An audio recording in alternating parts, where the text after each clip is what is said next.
The first day of talks focused on the future of the global energy industry. Delegates met to discuss China's energy outlook and how it can contribute to global energy security and sustainability.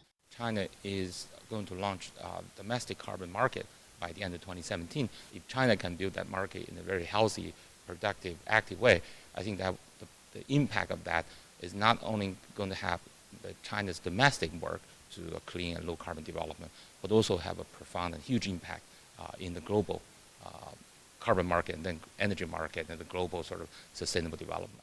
Delegates also discussed a slump in oil demand amid the global economic slowdown. This came as the 14-member Organization of Petroleum Exporting Countries announced plans to reduce oil production by about 700,000 barrels per day. In his opening speech, however, Saudi Arabia's energy minister warned against drastic production cuts that might shock markets. We want to be very responsible. The prices have dropped too low. That has impacted investment. Many companies are hurting. Many countries are hurting. That needs to be relieved.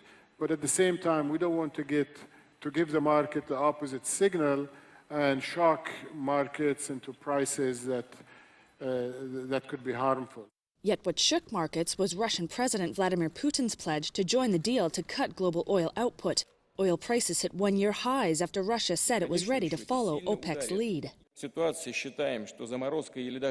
Given the current situation, we believe a freeze or a cutting of the production of oil is the only way to preserve the stability of the energy sector and accelerate a rebalancing of the market. Russia is prepared to join joint measures limiting oil production. Meanwhile, Turkey and Russia have been working on re-establishing relations following months of diplomatic disagreements.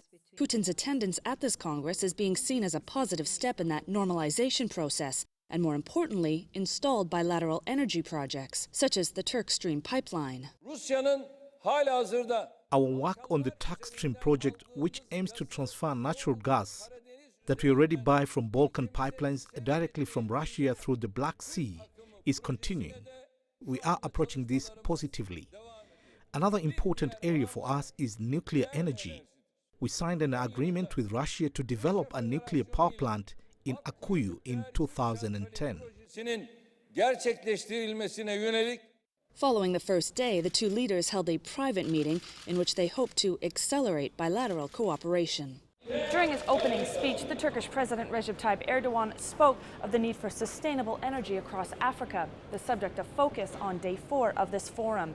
Resource management, policy implications, and new innovations are also expected to be discussed throughout these some 60 meetings expected during this 4-day Congress.